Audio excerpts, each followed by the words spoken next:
Merci pour votre fidélité d'écoute à Nana FM, vous qui nous suivez sur la 95.5, le 3w.nanafm.tg ou encore sur le bouquet Canal Plus numéro 575. Mesdames et messieurs, une fois encore, merci pour votre fidélité d'écoute à cette émission et bienvenue. Le Togo dispose d'un plan stratégique pour le développement de la médecine du sport. Le document a été validé la semaine dernière lors d'une rencontre de 2 jours. Il matérialise ainsi la volonté du gouvernement de faire du sous-secteur de la médecine du sport un maillon essentiel dans la concrétisation de l'ambitieux chantier de renaissance sportive.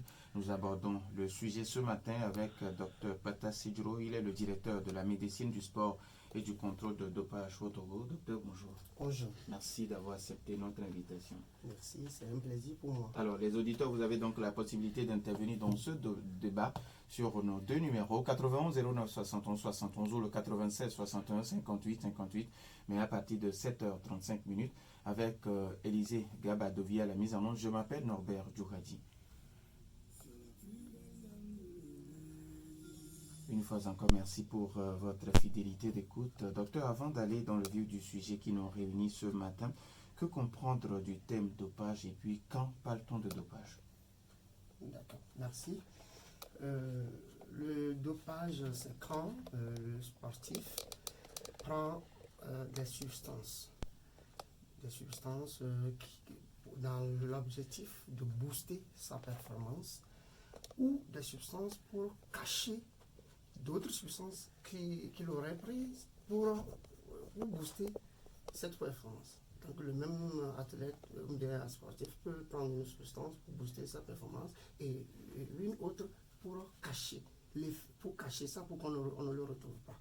Et donc quand il prend ça pour modifier, c'est une forme, on va dire, une forme de tricherie. Alors, donc pour modifier sa performance, on parle du dopage. Et le dopage, c'est par rapport à un certain nombre de substances, comme je viens de dire, qui sont sur une liste bien connue scientifiquement. Et donc, quand on teste le sportif et que la substance-là se retrouve dans son sang, peut-être que même c'est une substance qui, naturellement, nous les hommes, on doit avoir, mais ça se retrouve dans son sang à un taux exagéré. Plus que la normale, d'habitude, on parle du dopage. Mais il y a quand même certaines de ces substances qui sont autorisées. Des substances pour doper la performance, peut-être, on ne va pas dire qu'ils sont autorisés, mais on va dire qu'ils ne sont pas encore interdites.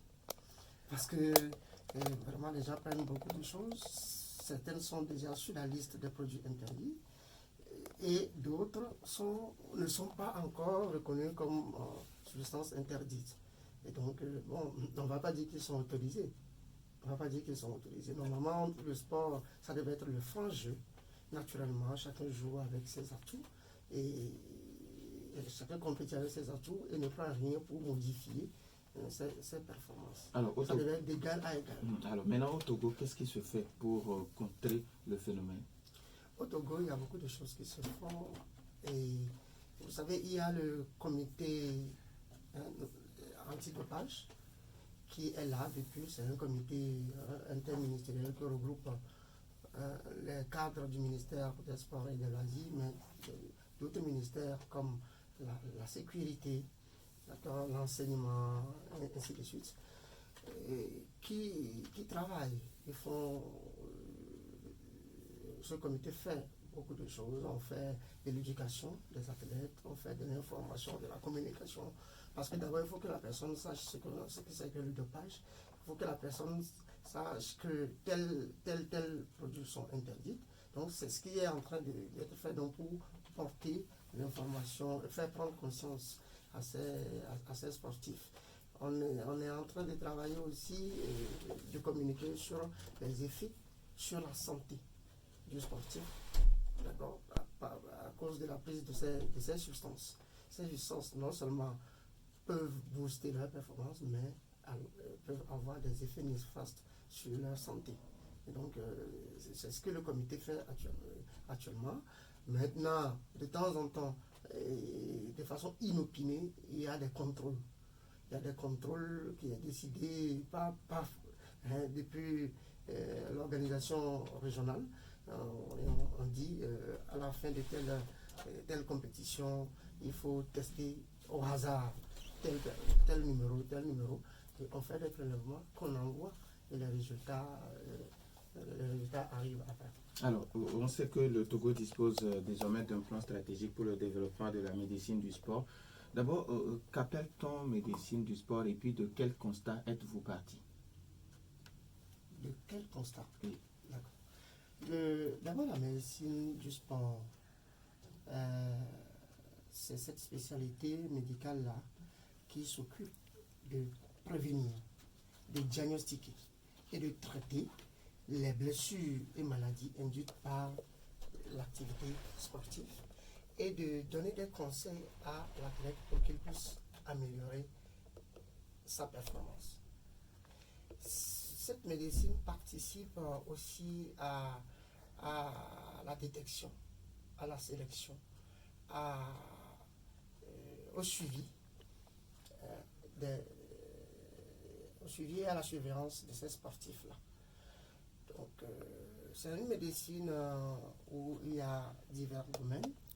Il y a la médecine du sport proprement dite, il y a la kinésithérapie du sport, la psychologie du sport, la nutrition du sport. Il y a même la préparation physique qui fait partie intégrante de la médecine du sport, de la dénomination générique globale de médecine du sport. Voilà. Maintenant, vous savez que au jour d'aujourd'hui, dans des compétitions, pour avoir des performances, plusieurs facteurs peuvent jouer. Nous pouvons citer entre autres d'abord le soutien du public sportif, le management du sport et la préparation de cette compétition-là. Nous pouvons citer le talent intrinsèque à chaque sportif. Le talent, il est né, seulement il faut le détecter, le protéger, le développer. D'accord. Je vais dire il est inné, j'allais dire il est inné, il faut le détecter, le protéger, le développer. Après, il y a la technique et la tactique. Ça, c'est à enseigner, ça relève de la formation, c'est le travail que les coachs font. Et donc, tout ce que je viens de citer là, vous pouvez voir que nos pays n'ont forcément rien à envier aux grands pays qui font des grosses performances au niveau mondial. Nous avons un public chaleureux, nous avons eu des dirigeants qui managent et qui organisent bien, et nous en avons toujours aujourd'hui. Nous avons eu de bons tacticiens, d'abord de bons techniciens, et nous avons du talent au pays. Le dernier pilier, en tout cas le pilier sur lequel beaucoup de pays misent aujourd'hui pour talonner le haut niveau, c'est la santé et la condition physique des sportifs. Quand nous disons santé, nous parlons de la santé physique, mentale et sociale. Ok. Notre pays, le Togo, a de belles ambitions. On a de belles ambitions en matière sportive, mais nous nous sommes rendus compte que sur ce plan, on ne va pas dire que c'est négligé, mais c'est insuffisamment pris en compte pour le moment. Il y a beaucoup de choses à faire. Il y a beaucoup de choses à faire. Et voilà pourquoi le gouvernement togolais a d'abord en 2018 créé par décret la direction de la médecine du sport et du contrôle du dopage. Et l'année dernière, un directeur que j'ai la chance d'être est nommé. Donc il faut qu'on aille vers une orientation stratégique qui permet d'orienter, de diriger voilà, ces secteurs-là pour qu'on puisse avoir de bons résultats. Il faut donner des orientations aux parties prenantes, nous voulons dire les fédérations sportives, le CNO, les écoles de formation. Et donc il était question de s'asseoir pour voir qu'est-ce qu'il faut faire. Qu'est-ce qu'il faut faire pour que ça marche. Voilà pourquoi à cet atelier, sur la base d'un draft 0 proposé, toutes les parties prenantes étaient là et on a ensemble réfléchi sur qu'est-ce qu'il faut faire. Et donc on a apporté des améliorations pertinentes au document qui est validé. Bon, maintenant nous allons intégrer les observations et on va aller vers la mise en œuvre. Alors, le document, il est déjà validé. Maintenant, quelle sera la suite? La suite, comme je l'ai dit, bon, les observations sont en train déjà d'être intégrées. On va avoir un document qui va être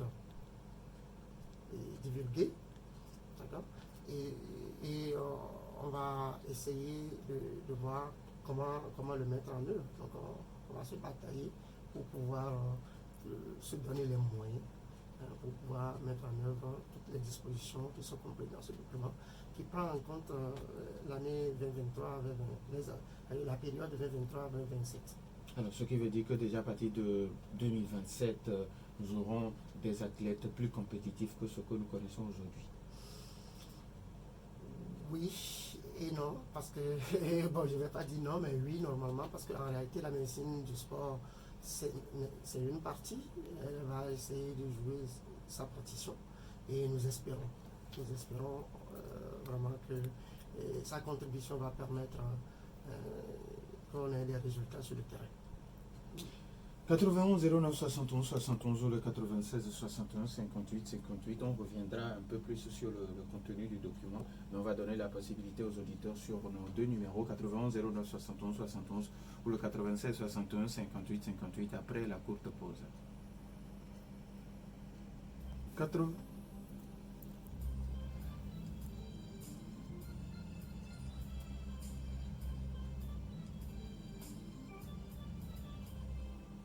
« 91 09 71 71 Nana FM, allô? Allô? Oui, bonjour. Pélé, vous voulez parler un peu plus fort s'il vous plaît parce que j'ai du mal à vous recevoir.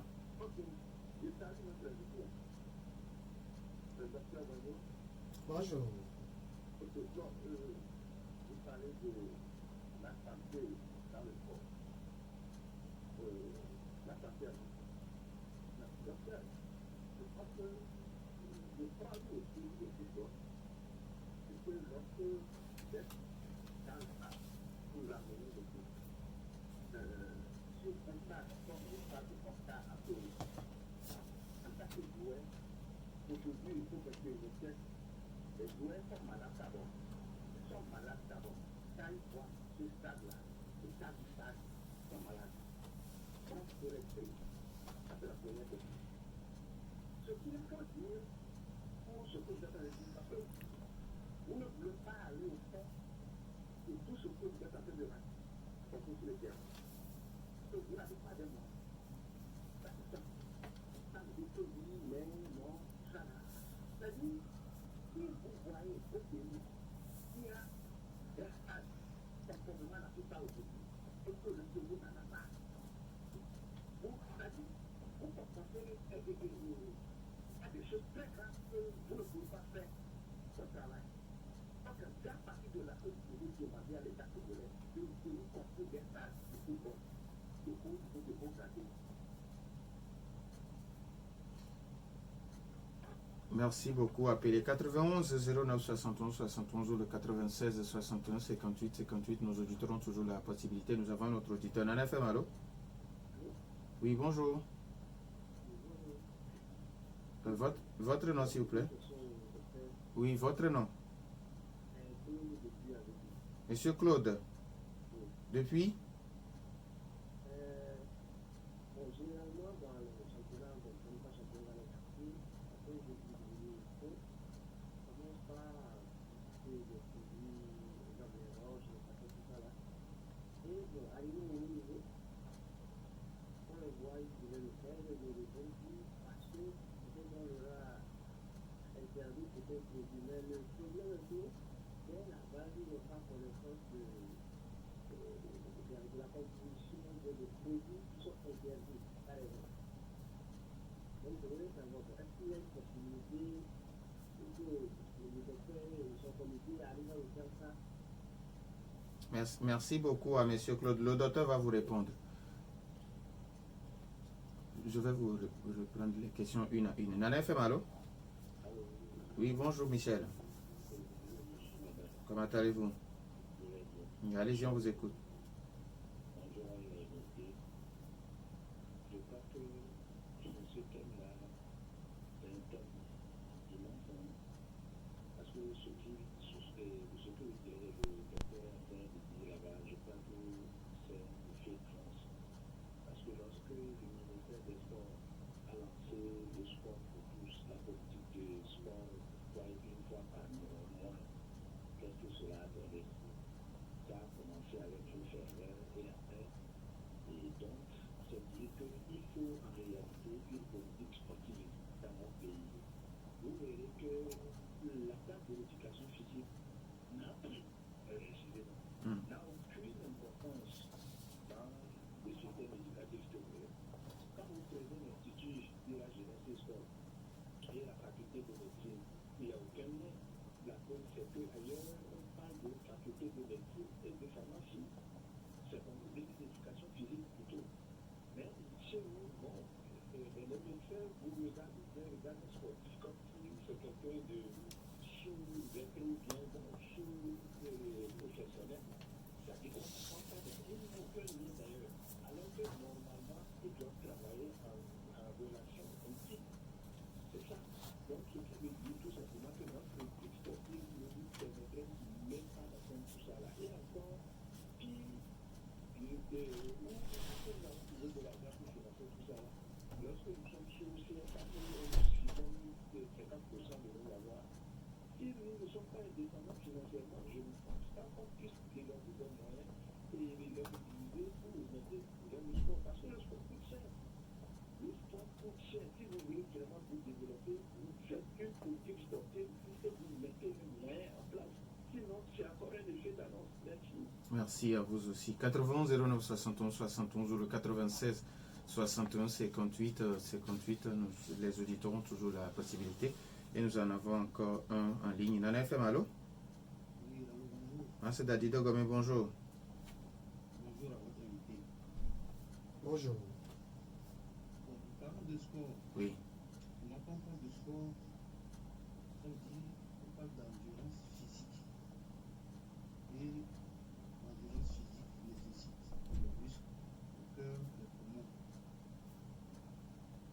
Je voudrais demander à votre invité. Oui. Il y a des compétitions qui sont organisées de temps en temps dans l'haltérophilie où on a besoin de beaucoup de muscles pour soulever des poids énormes. J'ai appris que ces gens utilisent des produits dopants pour qu'ils injectent dans le corps, surtout dans les muscles.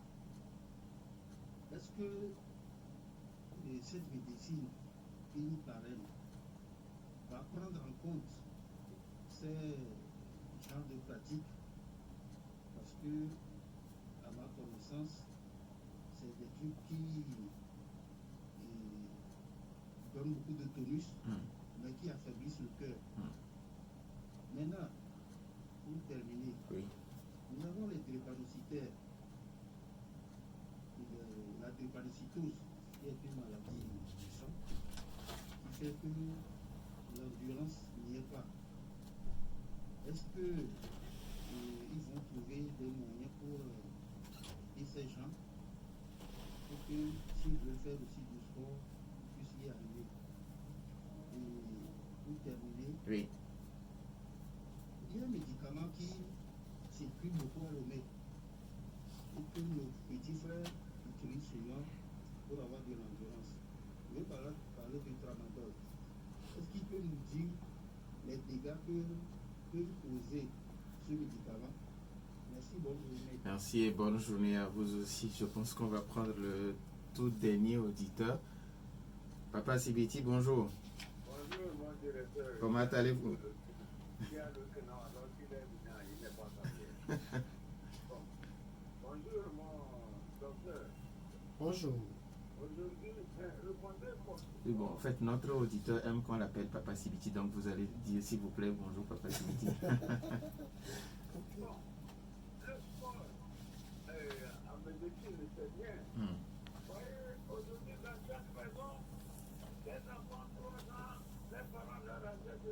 ballons parce qu'ils ont vu les détaillants. Alors que dans le temps, il y a des gens qui ont mieux joué que les Santos, les Bassati, comment, Diapolo, ils n'ont rien gagné. Aujourd'hui, c'est l'ère du ballon. Ce que vous êtes en train de faire, il y avait l'Institut de la jeunesse et des sports, conduit par un éminent inspecteur, M. Amanda Williams, le mari de Amanda Télé. Bon, c'est à leur âme. Mais ce qu'ils ont vécu, c'est pas ça que nous vivons aujourd'hui. Oh, dans les écoles, le sport, est-ce que vous vérifiez le grimper, la course, soit en hauteur, soit en longueur? Vous avez ça, c'est pas seulement le sport, football long. Mon docteur et mon président, vous voyez, c'est pour que le primaire, le collège, le lycée, même l'université, pour que les gens soient de véritables sportifs. Parce que pour moi, chaque matin, il faut courir, faire ça, les gens, vous les voyez comme on a décrété, et moi, est-ce que votre père ou bien votre grand-père a fait ça, mais il a vécu plus de 100 ans. Merci beaucoup. Merci à vous aussi. On prend le tout dernier auditeur. Nana FM, allô? Oui, bonjour. Madame ici, comment allez-vous? Oui, allez-y. Oui.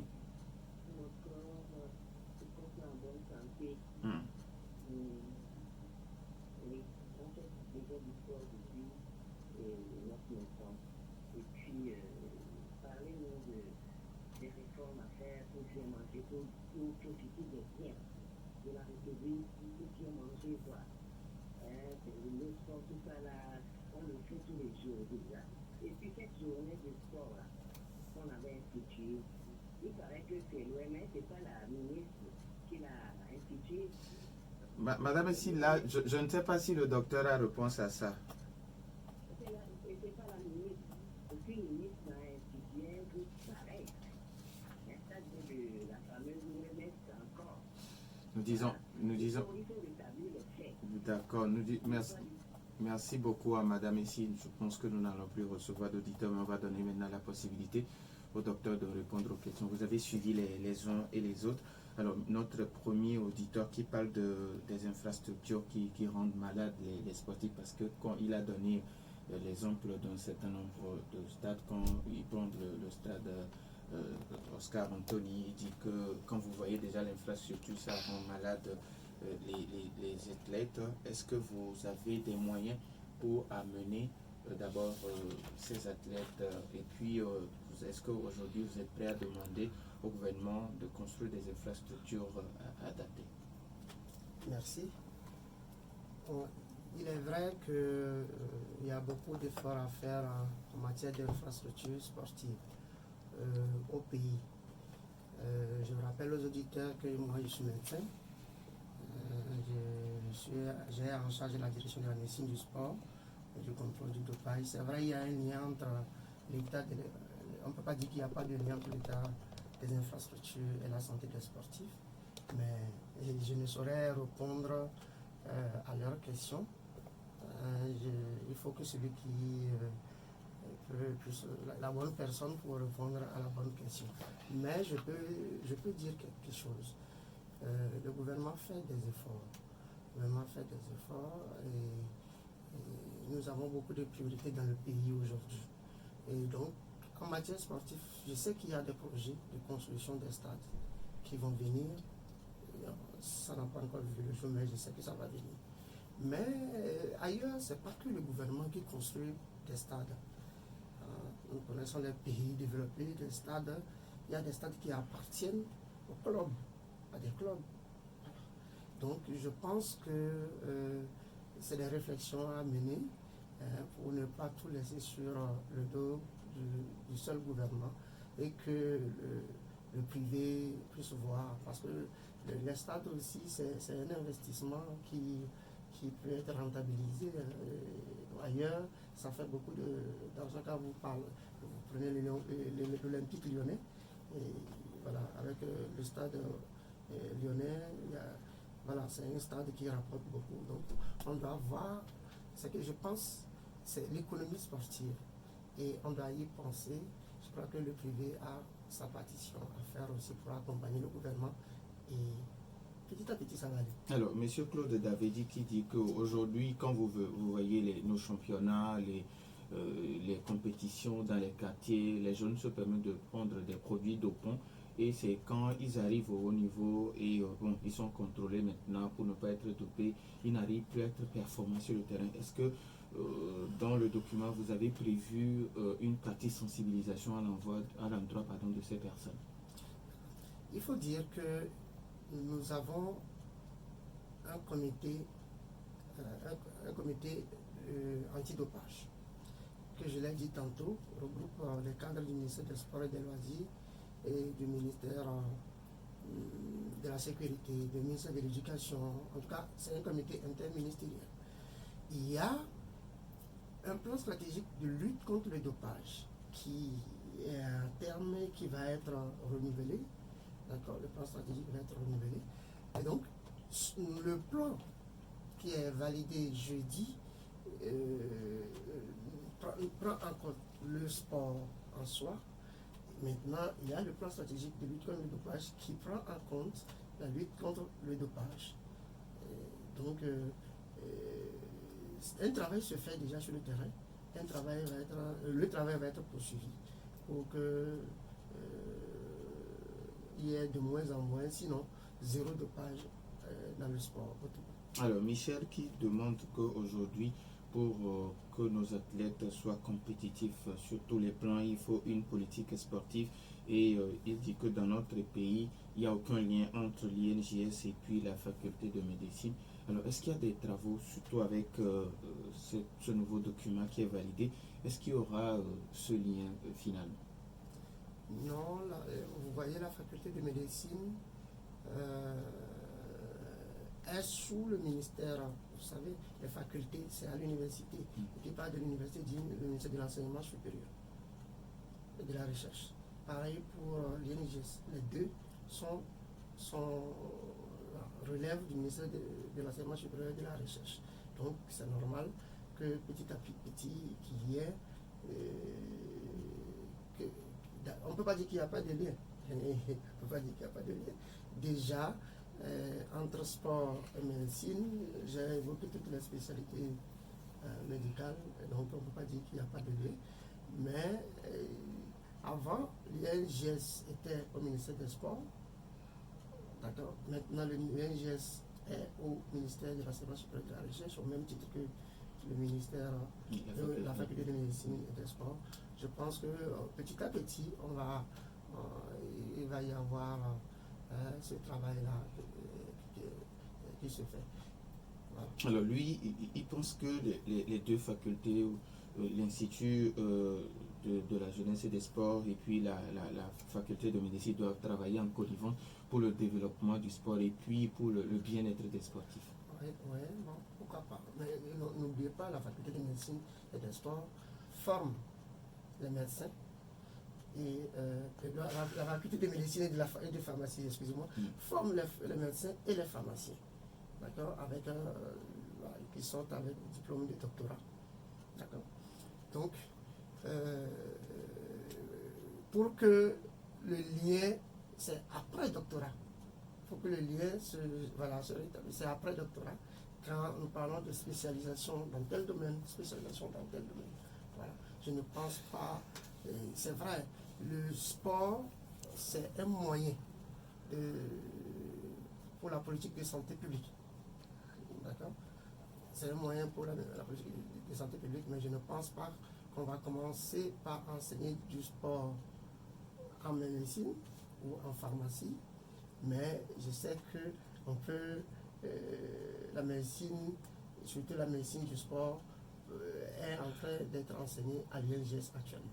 Alors, il demande, est-ce qu'aujourd'hui, nous avons la capacité de financer ce projet? Michel, où allons-nous trouver l'argent pour financer ce projet? Oui, on ne peut pas dire. Vous voyez, nous avons des potentialités. Peut-être que Michel, c'est Michel, n'est-ce pas? Oui. Michel lui-même peut dire j'ai de la volonté pour aider à faire développer le sport, la médecine du sport ou le dopage, le sujet auquel les gens s'intéressent, ça me touche à fond. Je mets la main à la poche pour soutenir telle partie du projet. Au jour d'aujourd'hui, nous avons un plan stratégique effectivement qui a besoin de moyens. Une partie de ces moyens viendra du pouvoir public. Et une partie de ces moyens sont déjà là parce que avant ce plan stratégique, nos fédérations avaient un budget santé. D'accord? Et donc, peut-être qu'avec ce plan, il y aura un peu plus de canalisation, des actions à mener sur le terrain. Et une grande partie reste à chercher. De toute façon, si vous n'avez rien, si on ne propose pas, donc on n'a rien proposé au gouvernement, on n'a rien proposé aux partenaires techniques et financiers, donc on peut pas dire que bon, il n'y a rien, il n'y a pas de moyens, on n'a rien, non. Donc on verra et on espère qu'on aura les moyens. Nous prenons encore un auditeur en ligne. Nana FM, allô? Oui, bonjour. Monsieur.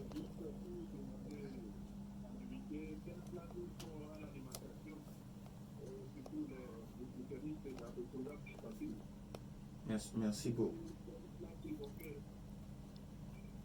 D'accord.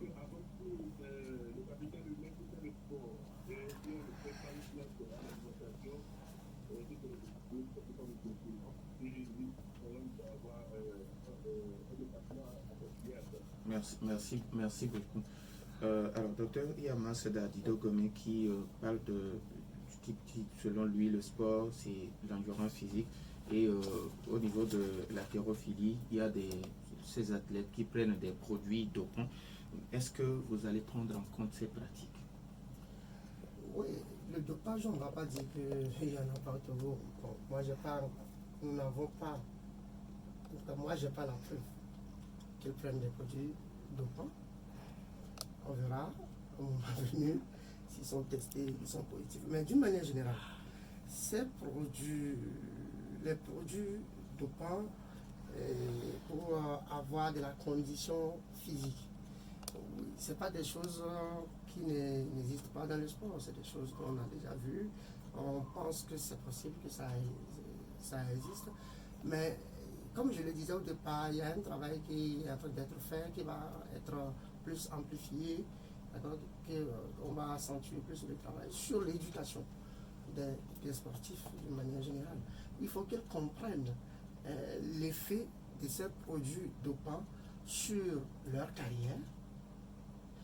Parce que, voilà, quand le maître mot c'est de prendre des produits pour avoir de belles performances, on sait que ces sportifs ne vont pas très loin dans leur carrière. Ils accumulent souvent des blessures à répétition. Il faut qu'ils comprennent l'effet de ces produits dopants sur eux, leur propre santé. Et quand ils auront compris, je pense que petit à petit, il y aura de moins en moins de dopage dans le sport. Alors, il demande aussi, est-ce que vous allez aider les drépanocytaires pour qu'eux aussi, ils acceptent pratiquer le sport? Oui, sport et drépanocytose, c'est comme aussi sport et asthme, sport et telle pathologie, il n'y a pas que la drépanocytose.